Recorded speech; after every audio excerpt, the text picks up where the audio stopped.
Yeah, and obviously it's unique. It's not for everybody, but when Rachel and I sat down, this was years ago.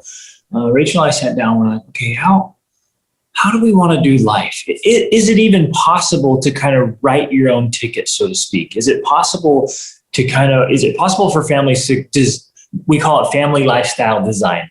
Is it possible to design life and do life your own unique way?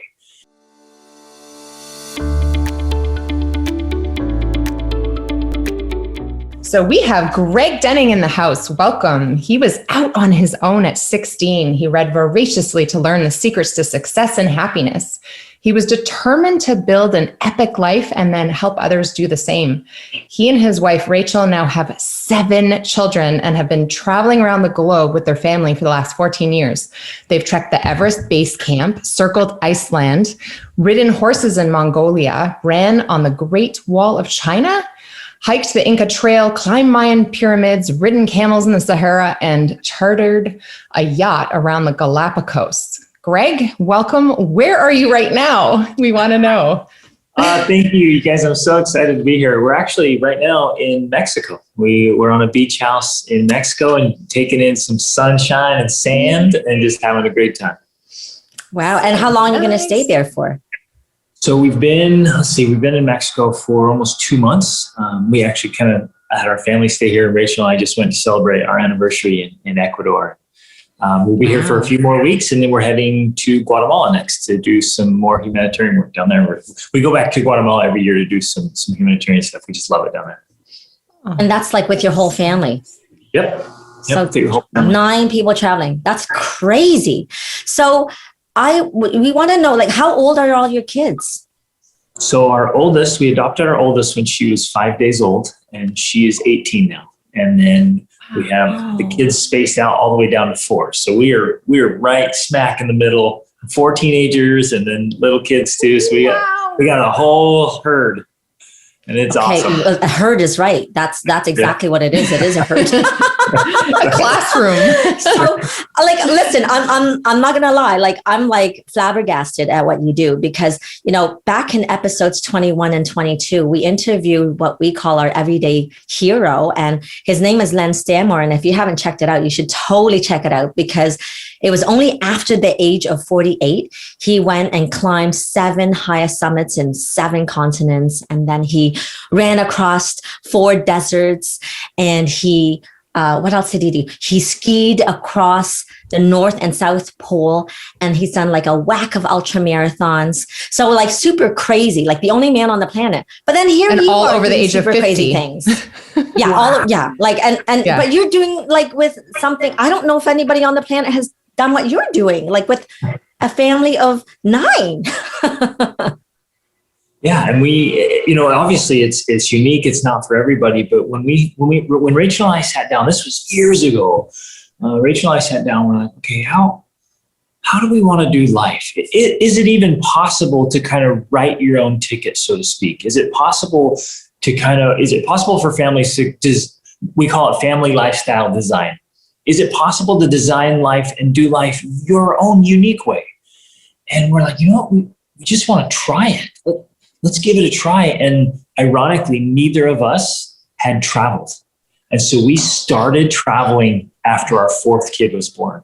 And we were like, wow, what is this? How did we miss this our whole lives? This is incredible. And so we just, for our family, I know it's unique, but we love learning and adventure and exploring. The world is so incredible, as you all know. And the wonderful people and traditions and cultures and religions and places, we feel like we learn and grow and become better everywhere we go and can really connect. Well, it's awesome. That's amazing. And what I see then is that these life experiences and these adventures and then hanging out with your whole family is what informs you on top of all the reading that you do, right? And learning to help you create the career that you want to, and to be able to afford it, to be able to travel and still work. Like, that's phenomenal. Like, I mean, all aspects of it where I'm like, wow, how the heck do you do that?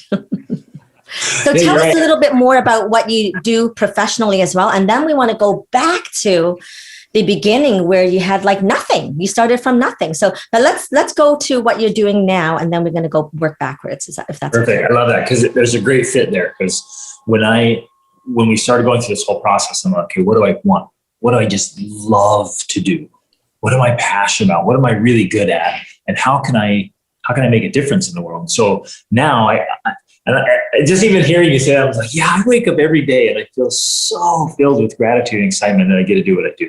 So right now I spend my time as an executive life and business coach, coaching mostly men, but a few awesome women with families who are either entrepreneurs or business leaders.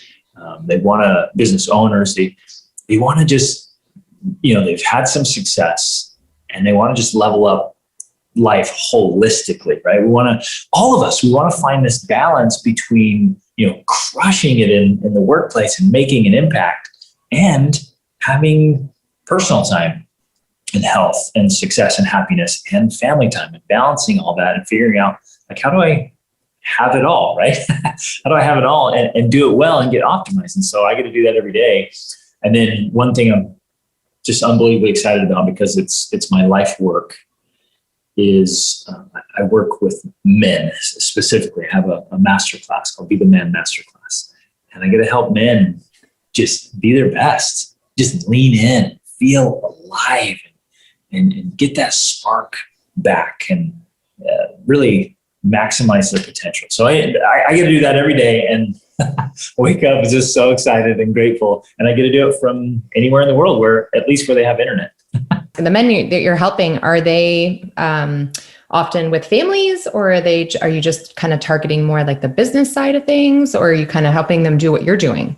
So because of the nature of our lifestyle and our family and kind of where we're at, most of the men I work with do have families, or at least, have a partner, and most of them have some kids, and it's just, I'm working with just great people who are like, what, how can I be a great husband and a great father and a great business leader? And how can I have an impact in the community and the world and live, like a mission or a purpose, and lean into that, just to wake up every day and feel like you're really living instead of just kind of merely existing. It's interesting how often I meet both men and women, they express in different terms, they'll express some way the phrase of like, I feel like I'm just kind of slowly dying inside. And I feel like I'm just kind of here, and I don't feel really like I'm maximizing my possibilities and opportunities.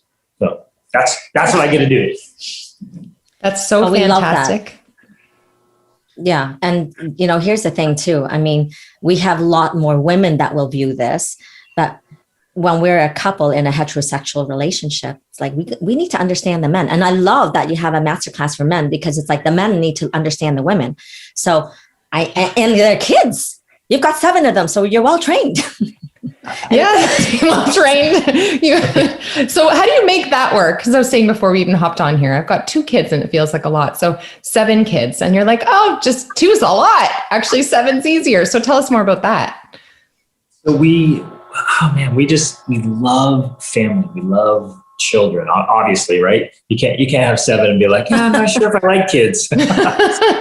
we just love it. And we wanted, from the beginning, to be really focused in on family and having great relationships, all of us together. And we wanted to,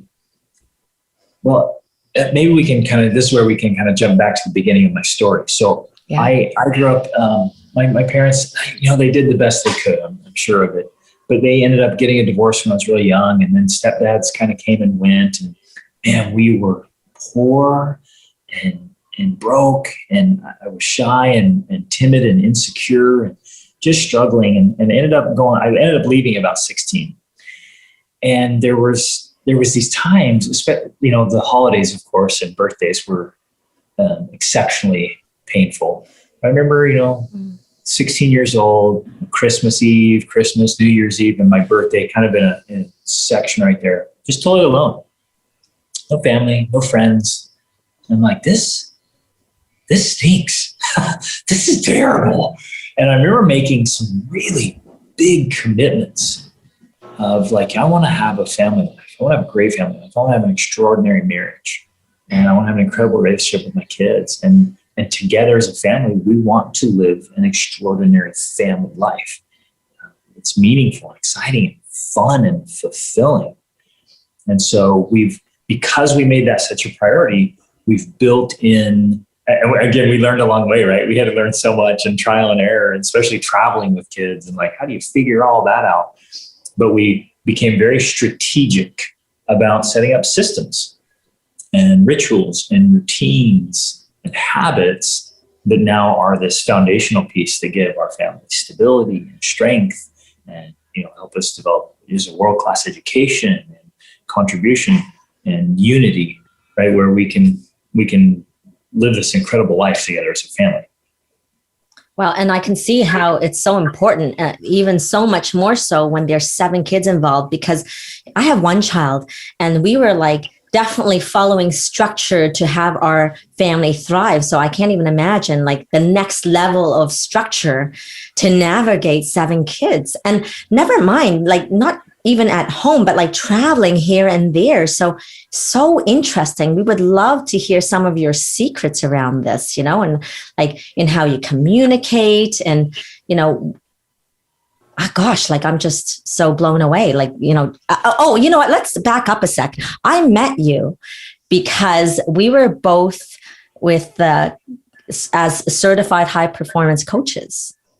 Right. And we worked together and we were coaching each other. And I was blown away by your ability to discern what I say. And, you take it on, bam, right away. So I can see how much of a quick learner you are. And so how you are able to then enlighten others to follow perhaps the way you live. And, obviously not everybody's going to choose your lifestyle, but gosh, like, can you say more to how you guys get along? Because, the truth is, unless you're going to prove us both wrong, like, is every day rainbows and unicorns and like candy pops?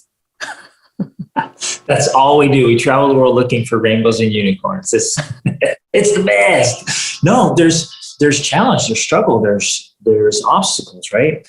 But here's one thing that, well, a couple principles that I learned that just totally transformed my life is one, like we have this opportunity, all of us, to take more control of our circumstances and situations than we usually think. I remember, and maybe you guys can relate to this, I remember going through these periods of my life and thinking, there's nothing I can do. I'm just, I didn't articulate it like this, but I had a very victim mentality. I was always, I'm blaming this and that. Oh, this is always happening to me, whether it's the government or my job or my parents or, it's other people. And I played the blame game and I made excuses. And in part it was, right? My parents had made some decisions. Other people had made some decisions that really affected my life. But I remember this point super vividly when I mentally kind of drew a line in the sand and said, okay, you know what? From here on out, my life will be exactly what I make it. I got to draw a line. I'm not going to blame other people, other things. I'm not going to make excuses. I'm going to take total ownership of every part of my life. But that's my health and my finances and work and family, all that. And so with that in mind, we started reading voraciously. And so my wife was a reader too. In fact, when we met each other, we would geek out. We're such nerds. We would just sit, our dates would be like, let's read a book and discuss it together, right? We just loved learning. That's awesome. And that learning piece, like, we instilled in our family. So everybody reads. We read and listen to books constantly and just have this steady flow of what we call, great input. And that right there is a game changer for marriage, for family, for life. Is you have this great flow of the greatest thinkers of all time and the greatest leaders, and studying the lives of great men and women. And when you're constantly exposed to these great ideas, it really begins to shape your reality and your thinking and your behavior. And then we build systems around that, like a morning routine, right? I have a morning routine I've been doing since I was 18. Every morning, I rarely miss. And Rachel has one. Then we have one we do as a family. They're downstairs doing it right now, right? Our family, we do breakfast and kind of a family devotional, we call it, right? Where we talk and read and discuss ideas.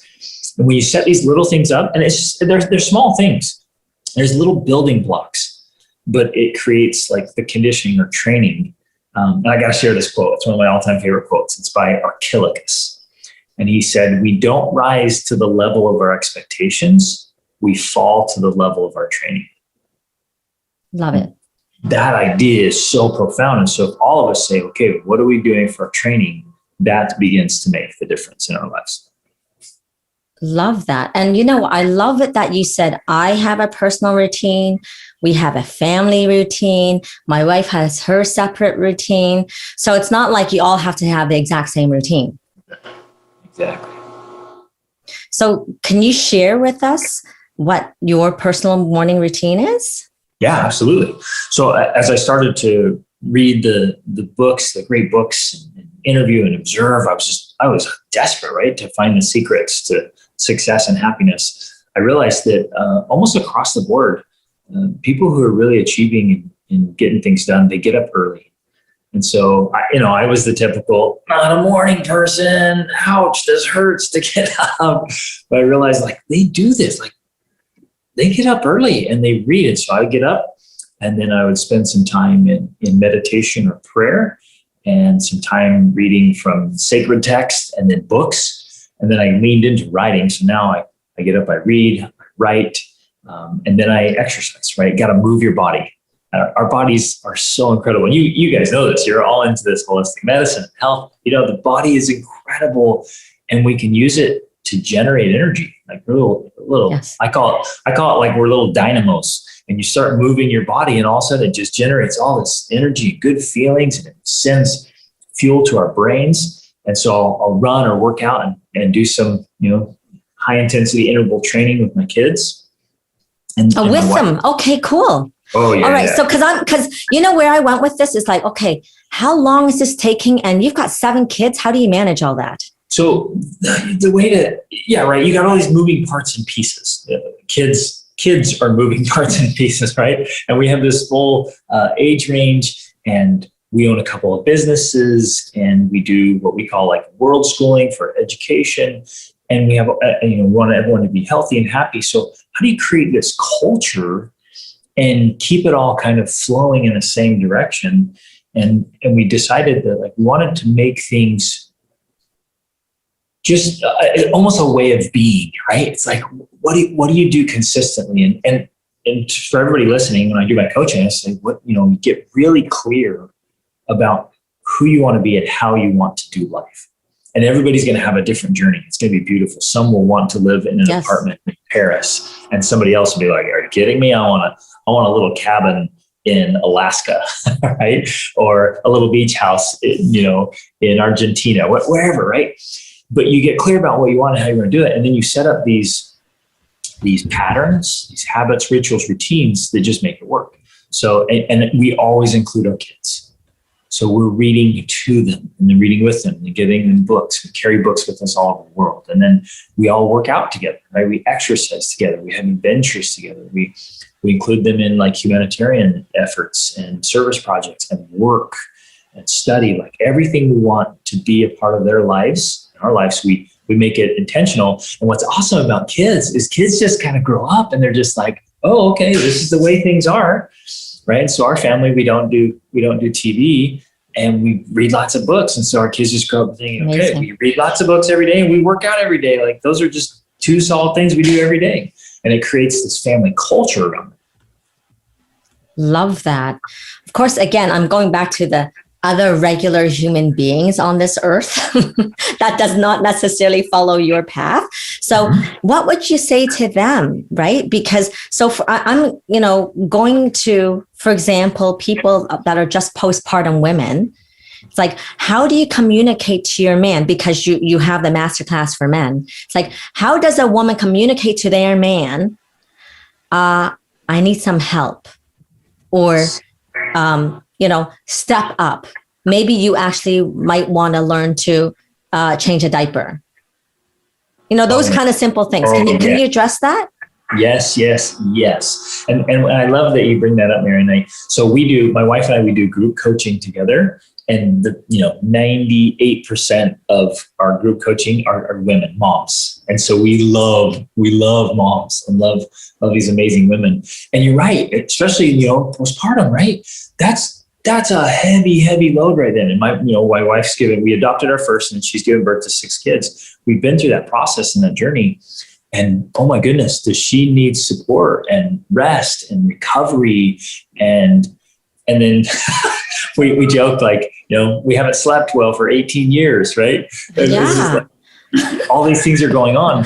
And so you're right. And I'm glad you bring this up. Your question was, how does she communicate that? And I think that right there is so key, that men and women need to seek to understand themselves first. It's interesting how little we sometimes understand ourselves and can articulate what our needs are and desires, and then learn how to communicate that across the board.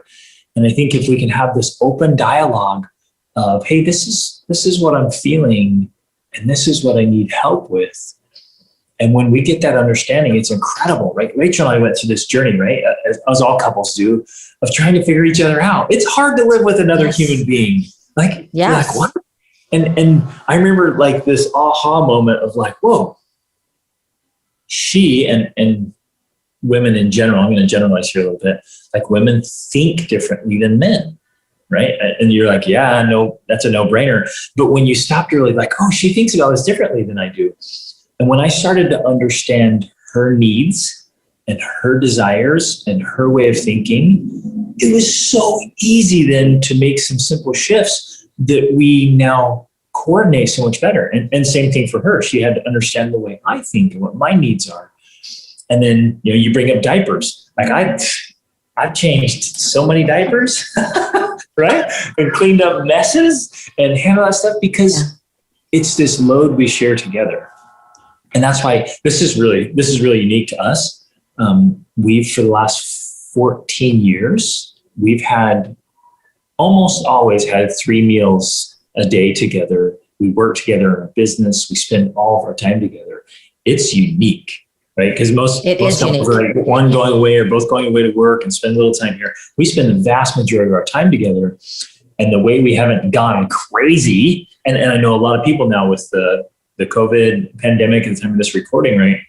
There's been a lot of struggle and a lot of challenge with kids and couples. And I think really deeply at a foundational level, if we can understand each other and say, what is it you think? What is it you feel? What is it you need? How can I help you meet those needs? And then turn around and do it the other way. These are things I feel. These are things that I need and desire. And if we can really understand each other, it's transformational. It's a totally new and different and better experience inside of marriage and family life. Love that. So basically what you're saying is, it's the mutual commitment to be able to voice your own personal concerns and the curiosity and desire to listen to your partner. Because oftentimes just do what I want. Do what I say. I don't care about what you want. Well, okay, I'm being a little extreme, but but just the way you put it, it's just so heartwarming. And I think it sounds like maybe every man should take your course that's listening to this. It's so fun. And I love these guys. We get to work with great men, right? And we just get to connect, and we get to have this camaraderie, this tribe, right, of men understanding each other and helping each other. Hey, how can we support our wives? And how can we get needed support from our wives? How can we connect with our children and have greater influence with them and really lead them? How do we create this family life we want? And it's just unique and special to understand each other, understand your spouse, and it's this mindset where I want to meet my wife's needs and she wants to meet mine, because we all have basic human needs, and then we all have needs inside of marriage. And sometimes it doesn't line up. You guys all know this. And those of you listening or watching this, you know this. One perfect example is women love to connect intimately through conversation. Again, I'm generalizing, but most of them, they want to have this intimate conversation. They want to have this emotional connection first, and then physical intimacy or sex. And men connect emotionally during or after sex. And so the timing is off. right? Mm-hmm. But when you learn to, oh, okay, this is how that works, and this is what she wants, this is what he wants, then it begins to flow, and it eliminates all these sources of conflict, become sources of connection. If men only knew that women would be more receptive in these heterosexual couples, they would be more receptive to be intimate if they had that conversation first. So like the connection has to be there. Yeah, I love that. There's this woman's coach, or relationship coach, Alison Armstrong. She also says, rather than criticizing, share the need and then the impact. So not just the need you have, but the impact it will have on you. And I think what I'm hearing from you is like you had an aha moment, and now share this in that you realize that just those needs have to be shared. It's like such a big deal. People don't express themselves, don't express themselves enough. So the need and then the impact. So do you often share how it impacts you, like the feeling attached to that, or do you just share the need? No, absolutely. And thank you for sharing that. That's such a great insight, right? Share the need and the consequences, the impacts, like what it means to me and why and when it happens. And as you know, and listeners know, like once a need is met, everything else kind of falls in place.